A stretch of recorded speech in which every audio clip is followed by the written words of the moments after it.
person again. It's been so long since I've been to a live, regular meeting with all the COVID stuff. So it's wonderful to be back. For those of you that don't know me, I'm Matt McCauley. I'm the Vice President of KHS. And I want to introduce our speaker tonight.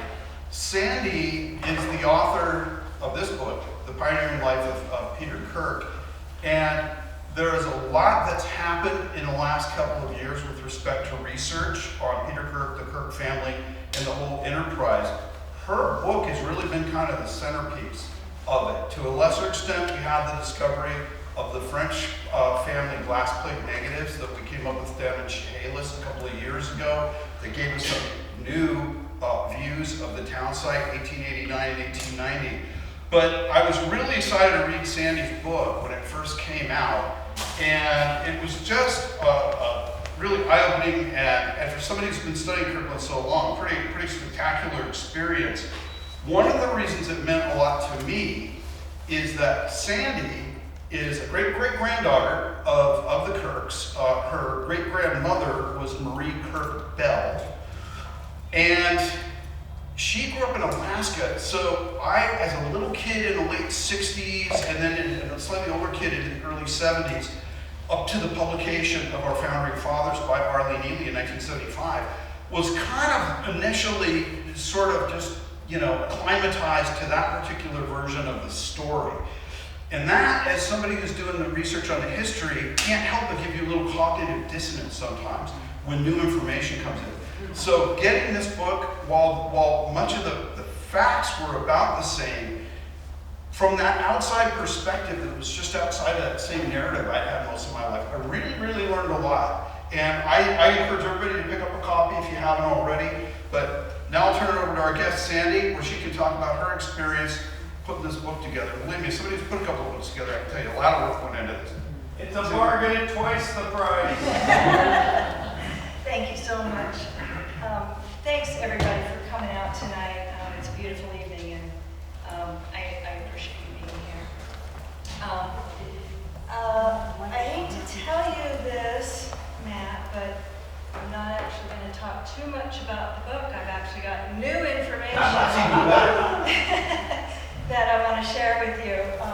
But of course, at the end, whatever questions you have, and I can run through whatever information that you'd like me to share about my research, going to England, traveling around to some of these archives and whatnot.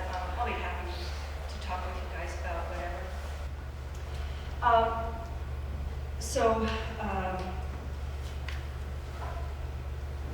Of course, we'll just set the scene a little bit. I'm going to talk about Peter Kirk and John Kellett's first trip to America in 1886. And we have some information about that already. I'm going to give you some more. And just to set the stage a little bit, Peter Kirk is 46 years old at this point, and he's been running his own ironworks in England for about 20 years. He's got about a dozen registered patents for different rolling mill machinery parts or machines, different products, sleepers, which is what we call a rail tie, and tram rails. To his credit, that has helped build up his business. But the British market is failing compared to the US, and him and Kellett are here to see if they can build something new over here.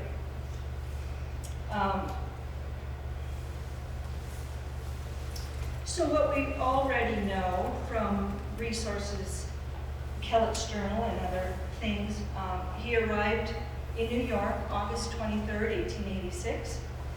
He went to his local office there, and there was an order for the Seattle Lakeshore and Eastern Railroad. And in that was a prospectus for the Denny mines, and of course they were extremely intrigued because of the high quality of that metal, that ore. And so we know that he then went to Pittsburgh area and other eastern mills to check out what they were doing, and then came over to Seattle. And Kelly's journal said that they arrived September 9th, and they were escorted to a fancy party at Henry Yesler's. Wow. Yeah. So the new material that I found since I launched the book is this article. So this is, he's been in America about a week. He's been in the Pittsburgh area. And I'll read it to you because I know it's hard to read. English iron masters, two gentlemen who think America is ahead of them. Peter Kirk and John G. Kellett, members of the Moss Bay Hematite Iron and Steel Company of Cumberland County, England, are at the Monongahela House. The gentleman said last evening that business was so dull in England that they had come over to America to see what the cause of it. They have been in Pittsburgh 3 days, visited the Edgar Thompson Steelworks at Braddock, the Bessemer Steelworks at Homestead, and the American Iron Works of Jones and Laughlin, and other places. A new era has dawned for America, said Mr. Kirk.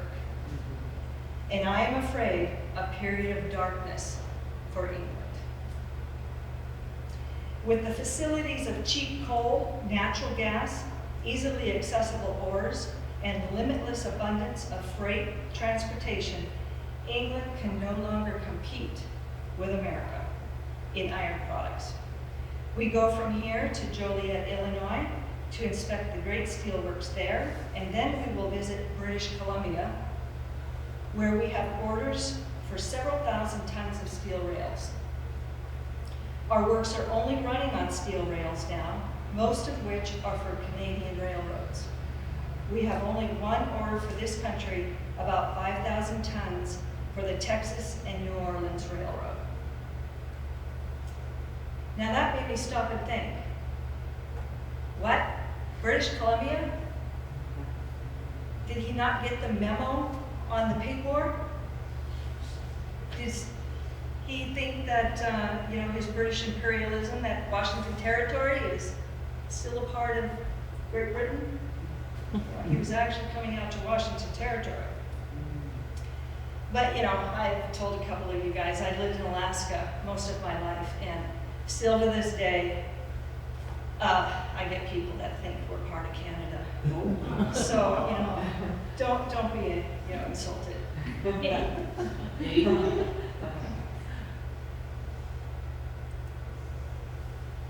So, we learned a few things from this article.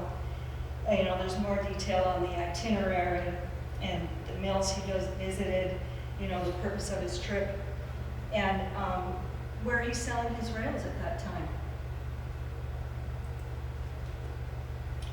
But around this period of time that I was researching those Pennsylvania newspapers, there were a few other newspaper articles that talked about him, but not in the great detail that this other one did. And they were talking about his combined chair and sleeper invention. And that's a steel railroad tie, and the chair where the rails sit on top of the chair, on top of the sleeper, are all integrated into the metal. And this was a huge success, especially in India. They have a white ant there that just chews up wood like crazy. So these steel sleepers were very successful. And even back then, they coated them with tar. And you can see this one is coated with tar. This one is actually from 1899, but they were still doing it the same way. And this is a picture taken from a gentleman I met, David Jameson, who went and took the picture at the Helena Thompson Museum in Workington. And so anyway, these rail sleepers, these steel sleepers, they did not they weren't affected by the heat or the cold, and they lasted the entire time of the railroad, so you never had to like re-dig them up and replace them. And then when they did sell them, they fetched a third of the price that they were originally bought for because of the high quality. And we know from the research, here and whatnot, that Kirk had sold about 160,000 of these to India the year before he got here, so about 1885. And what these other articles in the Pittsburgh area were saying is that he actually sold 250,000, by that time when he came to Pittsburgh. And not only that, but he had sold the patent to 3 other manufacturers, and they had sold 1 million sleepers, and mostly to India.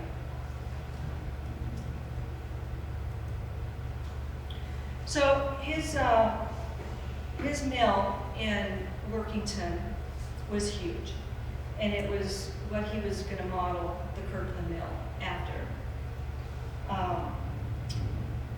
This is a picture from 1895, so it's a little bit after Kirk's time, but it would have looked very similar. It was world renowned. His product was world renowned. He was one of the top British producers, and people sought him out, sought his product out. And his plant benefited from the rich West Cumberland resources. The ore, the hematite ore there was very good, and they made the finest quality of steel. He used the Bessemer acid process, which was the best for making railroad tracks. And the area actually continued to use that process for almost 100 years, the same process.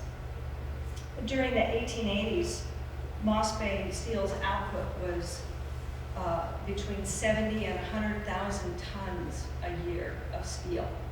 And as he said in the article, that was mostly rails at that time.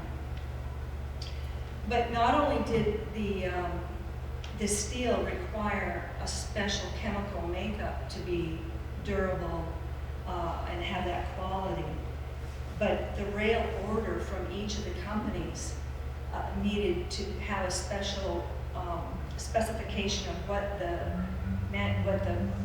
vendor wanted, and it had to fit certain rail profiles. So they had to make patterns for every individual order that they had. And one of the books that I have on the West Cumberland Steel mentioned that, at the time the book was written, 1977, the British archives had 1,400 patterns from the different rails that were made in the area. The United Kingdom have rail fans. They love their rails, and they're steel producers. And so just in, getting on some of their sites and stuff, modern day people have found Moss Bay rails in these countries. And I don't know if they are original rails that were laid and they're still in the same place. I highly doubt it, because as time has gone by and our locomotives have gotten bigger, the trains have gotten faster, the loads are a lot bigger, those rails need to be umped up to support that load. And I mean, the rails that are out there today, if you go off the tracks, are going to probably be in excess of 100 pounds per yard, as opposed to 50 to 72 pounds per yard that Kirk was producing. So these are some of the rails that have been identified that Kirk provided for. And we talked about the sleepers for the Bombay. The Mexico Pacific Railway, his order was for about 60 miles of rail. And the article that I read, it said the first shipment came in and it's 1,700 tons of rails went out on this ship, and that they were going to have like 9 or 10 more shipments like that to get all these rails to Mexico to build this line. And that was for the Tonina and Tabasco line. I believe it's, probably like part of the Yucatan Peninsula. And the Canadian Pacific Railway, we have quite a bit of information about that. And that railroad, of course, is unique in that it only took 5 years to build that transcontinental line. It was over 2,800 miles. And over the years, people have dug up different sections, and they have found different pieces of that old rail. And the museums, the Canadian museums, have identified about 12 or 13 different vendors that supplied rail for the Canadian Pacific, and Moss Bay was one of them. There was actually a couple of them that were from his area. And so these are some of the samples that they have collected. And the web marking, if you're not familiar, that is on the side of the rail. They would emboss the company name, the date that it was produced, and sometimes it would give the railroad that they were making it for, and then the pounds per yard, that, the size of the rail. And I want to bring your attention to those bottom three. Yeah, you can see a little bit. It's interesting that those 3 rails they found are in consecutive months. So his mill must have just been churning out those rails, just, one after another. And you can go see these. So if you get adventurous this summer, here's just a visual of some of the lines that we've identified that he sold to. Of course, you've got at the top the Canadian Pacific Railway. At the very bottom, the Mexico Pacific Railway. And then we've got some American lines. And I didn't put any of the Washington ones on there, but you've got the Central Pacific Railroad and the Alabama Southern Railroad. They were combining at that time, but it's a bunch of different segments of that, and I'll show you that in a minute. The line that goes north to south in California there was the Visalia line that went from Stockton to Visalia. And we've actually got records from Central Pacific that he sold at least 5 miles worth of rail between 1883 and 1886 for that line. And some of those samples are in the Nevada Railroad Museum. And here's the other railroads that were in the southern part. And he said specifically in that article that he had orders for the Texas and New Orleans railroads that you see there.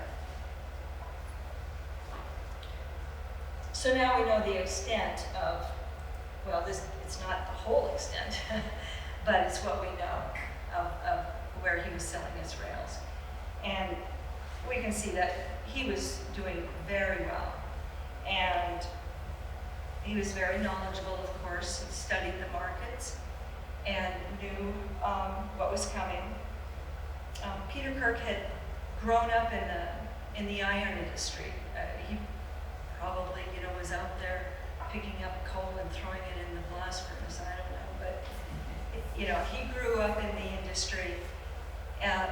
In his grandfather's mill that was passed to his father and whatnot. And that family had been in the iron industry. We can trace it back to the Industrial Revolution of 1770, the first evidence that I have of the Kirk Iron Works. And so getting back to our article, Peter knows what's going on, and he sees the writing on the wall. And he tells us, you know, why he's come to America. You know, there's cheap coal, there's natural gas, you know, all these great things that are that are dwindling in England. He doesn't talk about it, but at the time there were very high tariffs on the rails that were coming into America. You know, very nationalistic, and they really limited the foreign iron and steel. In fact, for our own transcontinental lines, it was not allowed. They were only built with American iron. Then in 1872, a French producer said, hey, wait a minute. You say in here that we can't provide any iron for these rails, but we're making steel. And so with that just one word, they started allowing the steel producers in there.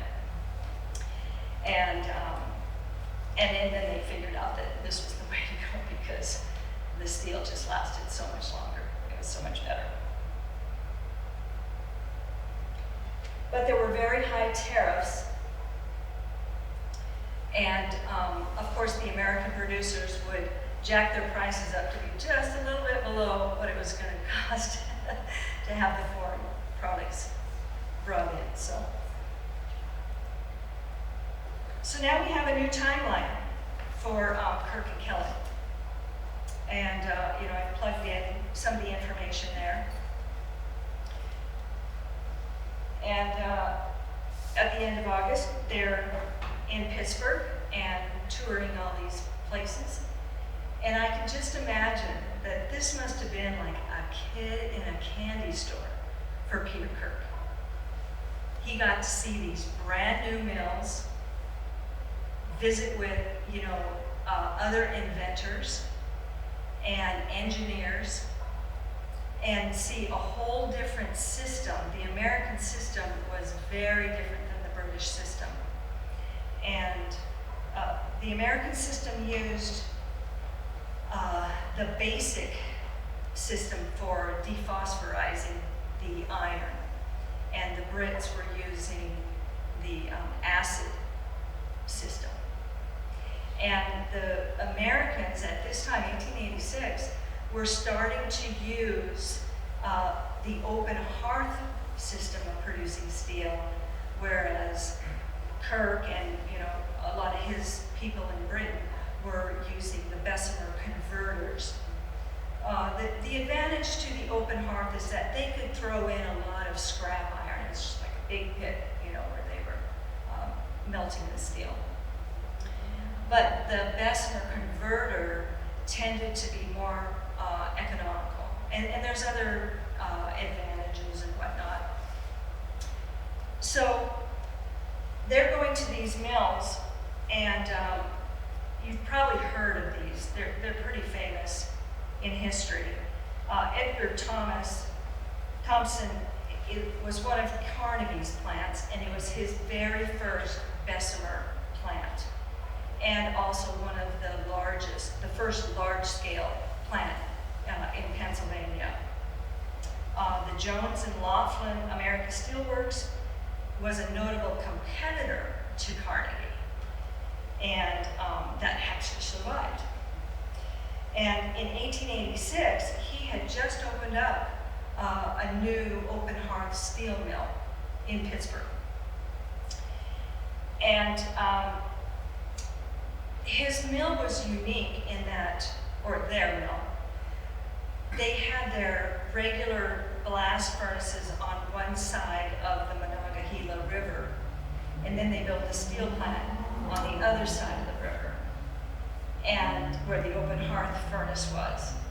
And so then they had to build a bridge to connect the two plants and put a rail system in, and so they transported those hot ladle cars of the molten ore across the river to the steel part to make their steel. And you can go travel that bridge today. It's called the Hot Metal Bridge. The Homestead Steelworks is infamous for one of the most famous labor strikes in America in 1892, where there was, the workers were striking the wages that had been reduced. And so Carnegie and his guy Fink, or whoever he was, called in Pinkerton's men to subdue the strikers, and there was bloodshed, and several people died because of that. The other thing that I'd like to bring attention to with the Homestead Works is that the manager at the time was Julian Kennedy. He was not the manager during the strike, but during the time that Kirk was there, he was manager, and he was general manager for Carnegie, his corporation. And there are correspondence in the files where Julian Kennedy and Peter Kirk wrote to each other. So I think they were, fairly well known to each other. And right before the financial crash of 1893, Kirk wrote to Kennedy and asked him if he would try and sell one of his patents. And, if after a year and a half, if it didn't sell, it would revert back to Kirk or whatever. And I don't know if he was ever able to sell that, but we do have that correspondence. And then also, when the crash happened and, everything shut down here in Kirkland, John Kellett went back east and worked for Julian Kennedy for a few years to help raise money for his family. And he was actually asked to move there and work. That's how, esteemed he was. And Kellett decided, no, he would rather have his family grow up here. Kirk and Kellett, came on out to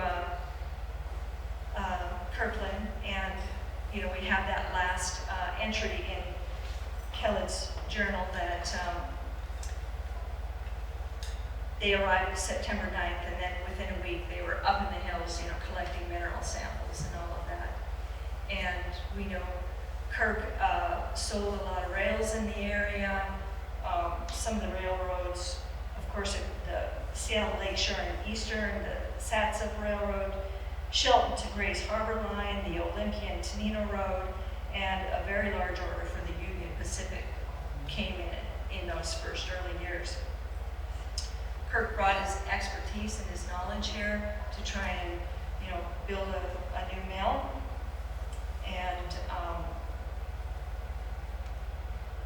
And we can still see the remnants of that legacy. I mean, Kirkland is a really good example. But there's other pieces out there. This one is at the Snoqualmie Museum, the Railway Museum, right in front of the depot. If you guys get a chance to go over there, it's just really cool to see it still sitting on the ground. So that's about all I have. There's people within the rail fan community that really love going out and searching for the old rails. And it's kind of fun. And when you hear about some of the stories of the people that were laying these rails, the companies and stuff, you get a little bit better understanding. And I mean, what better way to save history than to, graffiti every rail that you make with your name and the date you make it?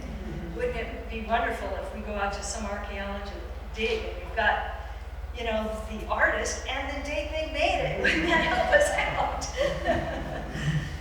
So I do encourage you to get out there and see some of these. Jeff and I went back to Alaska last year. We had been down here for a few years.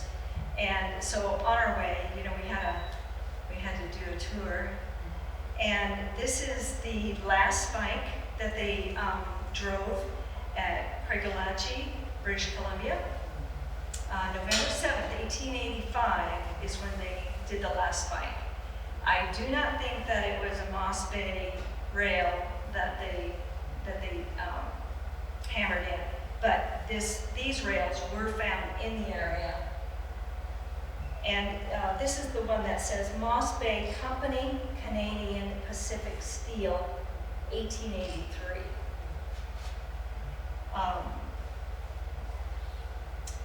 Then we went on to Revelstoke. They have a nice rail museum there. And they have their velocipede sitting on top of a Moss Bay rail there. So there's a nice, and this is the one that was made in January of 1885. So yeah, this all started as a genealogy interest, and as I was just learning more and more and more, it's like, oh my gosh, I want to tell this story. And at first it was just, I want to write this story for my family. But as I learned more, it's like, well, I bet there's other people that might want to learn this story too. So a lot of it was just, it was my hobby. And I really enjoyed going to England. That was really fun. And to go to Chaplin-le-Frith, it's just a tiny little community, a hamlet, and walk the streets and see the area. I mean, I saw the house Peter Kirk was born in, and where there was generations of Kirks that lived there. And I met a lady, so I went to their church. This church was built in 1225 or so, I don't know, some god-awful thing. And so of course they knew I was, not from around there, but they were very friendly, and they came up and, they escorted me to the box, and they opened the door, and, I got to sit down, and then they handed me a stack of books, where they're going to sing their hymns and stuff. And then there was a meet and greet in the middle, and they all swarmed me. And then, would you like to join us for tea afterwards? Of course. And so I went back and had tea with them, and this one lady, her mother was very interested in the Chaplin-le-Frith history and genealogy. And so she knew a lot from just listening to her mom. And her name was Elizabeth. I don't remember what her last name was. And she offered to walk me around the town that day and show me the old estates, because we can trace the Kirks back to about 1300 in that area. And it had snowed, and so we started going, walking around. What would you like to see? Well, I'd like to see, Martinside. That was the big house, the big property. And so we walked up the hill, and she showed me all these other ones. And then we walked down, and we just walked around there, and went out to this other place where there was a big house, and it was getting dark, and the lady in the house, saw us poking around, and she invited us in, and there was actual coat of arms in the windows. And the Kirk coat of arms is 3 boar's head with a crescent. The coat of arms is a little bit weird in that if your actual line doesn't get it, you don't get to claim it. So it was we were descended from that line, but it wasn't our. So I don't really claim it, but then I asked Elizabeth, we walked probably 10 miles. I said, do you usually walk this much on Sunday afternoon? And she goes, no, not usually. She was just so kind. But it really was a joy. And their big archive center is in Matlock. And so I spent a couple of weeks there, just going up to the archive every day and getting the records from the old family, things that people have donated, like people do here. So it's important, to keep some of these records.